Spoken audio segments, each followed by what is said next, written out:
네, 이어서 이 시각 누리꾼들의 관심을 갖고 있는 기사는 어떤 게 있는지 살펴보겠습니다. 뉴스맵 스튜디오에 안혜경 앵커가 나와 있는데요. 안혜경 앵커, 오늘 아침 어떤 뉴스들에 관심이 많은가요?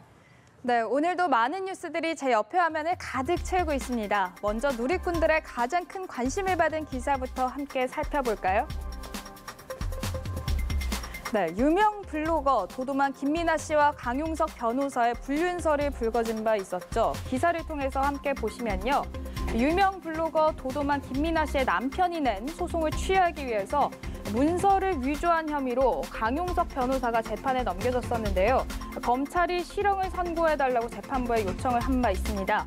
검찰은 사문서 위조 등 혐의 결심 재판에서 징역 2년을 구형했고요. 구형 이유는 별도로 밝히지는 않았습니다. 강용석 변호사도 최후 진술 기회를 얻었는데 드릴 말씀이 없다라고만 이야기를 했습니다. 강용석 변호사에 대한 선고는 다음 달 24일에 이뤄질 예정입니다. 자, 다음으로 함께 볼 소식은요. 중국의 유명 배우죠. 판빙빙. 한 번쯤 아마 이름 들어보셨을 겁니다. 판빙빙이 수개월째 행방이 묘연한 가운데 이런저런 추측들만 난무하고 있는데요. 어떤 추측들인지 함께 보시겠습니다. 지난 5월 발생한 이중 계약서 파동 이후에 한 달 후에는 SNS 활동도 중단한 채 사라진 지 수개월이 지금 지났는데요. 어떤 의혹들이 나오고 있냐면 판빙빙이 3년 연예 활동 금지를 받았고 연금됐다는 설이 나오고 있고요. 또 대만 언론에서는 강금설, 또 호텔 연금설, 미국 망명설 등 참 온갖 추측들이 난무하고 있습니다. 이런 가운데 판빙빙의 동생인 판청청이 본인의 팬미팅에서 최근에 많은 일이 일어났다. 이런 이야기를 하면서 눈물을 보였는데요. 때문에 판빙빙의 근황에 대해서 궁금증이 더 증폭되고 있는 현실입니다.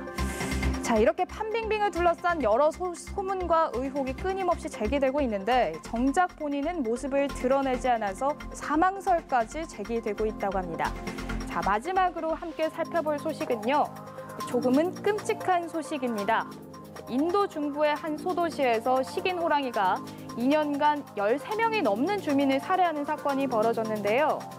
시신에 남은 책을 검사한 결과 피해자들은 모두 T1이라는 별명이 붙은 5살짜리 암컷 호랑이의 공격을 받은 것으로 드러났습니다. 이처럼 단일 개체가 사람을 잇따라 공격하는 경우는 굉장히 극히 드문 사례라고 하는데요. 현지 호랑이 전문가 이야기로는 영역 다툼에서 밀려난 호랑이들이 사람들과 갈등을 빚는 사례가 점점 늘어나고 있다고 합니다.